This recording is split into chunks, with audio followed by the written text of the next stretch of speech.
Hi, I'm Nick Gillespie with Reason TV, and today we're talking with Major Neill Franklin, retired from the Maryland State Police. He's also the Executive Director of Law Enforcement Against Prohibition, a group of cops, law enforcement people, active and retired, who fight against the drug war and its policies. Neill, thanks for talking to us. Thanks for having me, Nick. You guys have created a great study that's online at LEAP's website. And you delivered a copy of this to Gil Kurlikowski, the current drug czar. What are you trying to accomplish? One of the first things we wanted to do was put together a comprehensive look at those past 4 decades, which will focus upon financial cost, human cost, addiction. Neill, you were at a certain point in your career, you were a drug warrior, and that changed. What happened to flip you on this issue? When I retired in 1999, I went to work for the Baltimore Police Department. And just a few months after my retirement date, I had a conversation with a comrade of mine, Edward Totley. He was telling me about a case he was working. He was going to make one final buy of cocaine from a mid-level drug dealer. He was working with the FBI on a task force right here in DC. And as we've had in the past, we've had these conversations and we didn't, we weren't thinking about the inherent danger or the possible danger.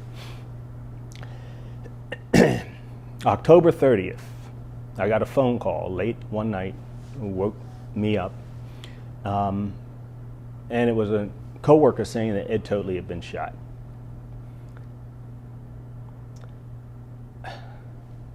Excuse me. So my wife and I get into the car, and we drive down to PG General Hospital, and it's too late. What had happened when the dealer, Ed had driven the dealer to the location to get the drugs. The dealer came back to the car supposedly with the drugs. And he paused for a moment to extinguish his cigarette, and as soon as he did that, he reached in the car and shot Ed Totley at point blank range in the head. And it was that moment, that night and those weeks after and those months after where I just said, what are we doing?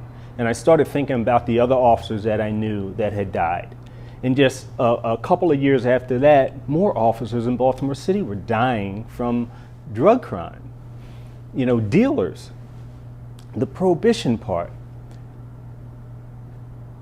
And that's when I made my turn. That's when I stumbled across LEAP's website when looking for this information and this research, trying to find others who think like I do. What is the best way to honor the death of Officer Totley and people like him? The best way that we can honor them is to completely dismantle this system of prohibition and implement a new system focused on treatment and education, period. We know it, we know that needs to be done. Why don't we just do it?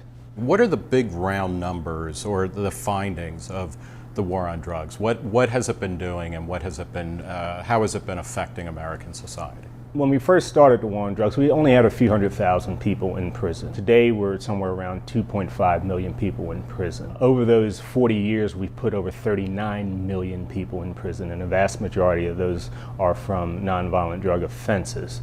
So that's things like simple possession or low-level dealing. Low-level dealing, right. We're not talking about kingpins, right. And even though we've arrested a few. We're looking at $1.3 trillion spent on law enforcement efforts. We're talking about cops, judges, judicial system, and prisons. That's quite costly. When you look at the number of bodies, look at Mexico. Over the past 5 years alone, since we stepped up efforts in assisting Mexico in fighting back against the cartel, you're looking at over, I think the number's like 38,000 people murdered at the hands of the cartel. In Venezuela, it's even more. In our very own country, in our neighborhoods and in our communities, every year, somewhere between 5,000 to 8,000 people murdered at the hands of our neighborhood gangs. Why do police chiefs push back against the drug war as it's currently constituted? What's it doing to their efforts to actually control crime? You have to think about the history of how local police got involved in this in the first place. It came from the federal government in the form of funding. And I sometimes I use we bribed into getting into this war. Many police agencies now continue to balance their budgets through federal funds, through grants, burn grants, and what have you. And to lose that money would be significant, and you will hear some police chiefs speak to that. And yet they're against the war on drugs. Well, they say that it's failed, that it's not working. They just haven't taken the next step to move away from it, to really end it. And so they continue. They feel pressured politically, and sometimes you can't blame them, but because they care about their jobs.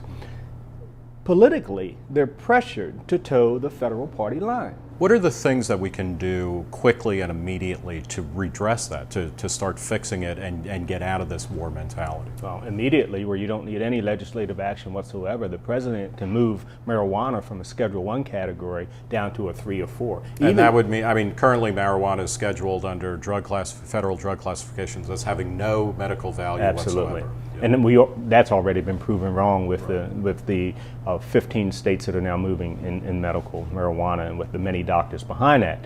But in doing that, in completely removing it from the schedule system whatsoever, then he gives the authority then to the states to move and to begin to develop models to manage marijuana within their communities. And the next important thing is it's now time for a discussion, not a debate.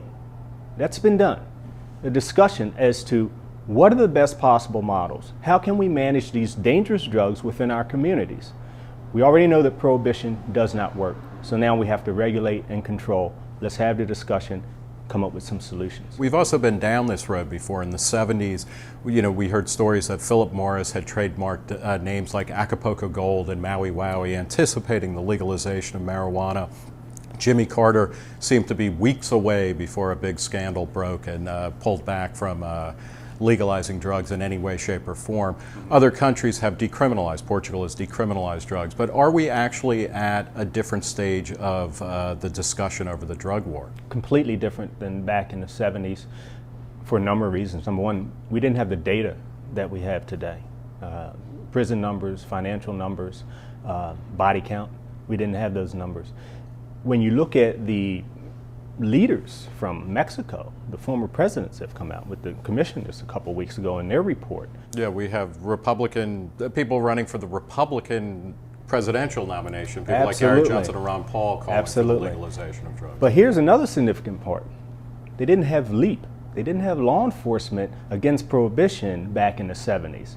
And we're making a significant difference because we bring a completely different perspective. We've been on the front lines, we've been out there in this battle, and we can speak from that perspective, letting people know that this is a complete failure. What is the best way both for civilians and law enforcement to find out more about LEAP?